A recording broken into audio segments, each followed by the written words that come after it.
to say this about Reverend Fred Nile today. He is giving bigotry a bad name. He's trying to introduce a new ban the burqa legislation. I know he doesn't like it, but his new law would allow for people to walk around in Halloween costume, quite legitimately, quite lawfully, but not the burqa. I really don't like the ban the burqa rubbish. It causes far more problems than it is going to fix.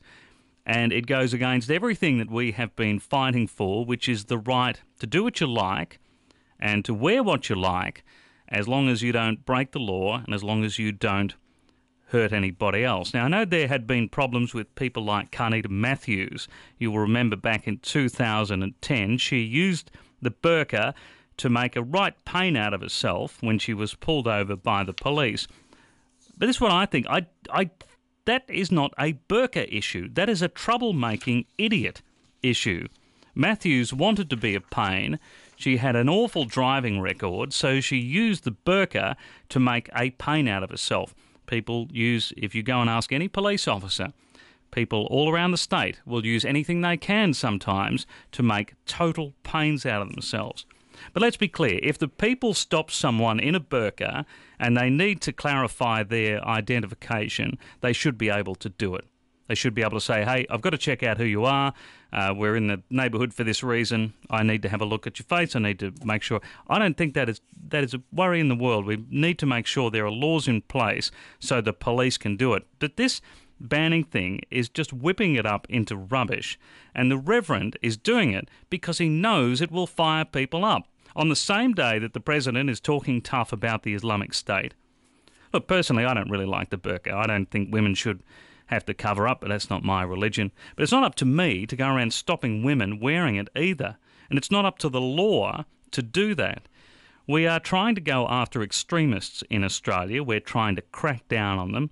And we're going after these bastards that are trying to recruit people and send them overseas to die, and then they can come back here and make trouble again. I dislike those people intensely, and we've got to make sure we stamp it out in Australia. But Fred Nile is not helping with this rubbish. Have a look at this. This is the bill. Summary Offences Amendment, full face coverings prohibition.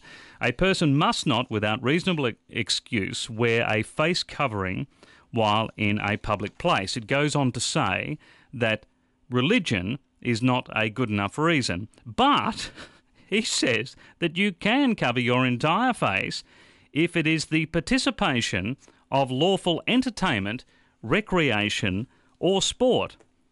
So let me set the scene for you. If you and your mates get a little Schindlers and you're having a Halloween party, you can get absolutely tanked and go running down the street with the Freddy Krueger mask on, and that's absolutely fine under this new law. But a woman can't cover up her face. Fred Nile will get some fear out of this today. He will have people feeling afraid of other people. Maybe that is exactly what he wants. The Islamic State want people to be afraid. Nutbags want people to be afraid. And lazy politicians, after easy votes, want people to be afraid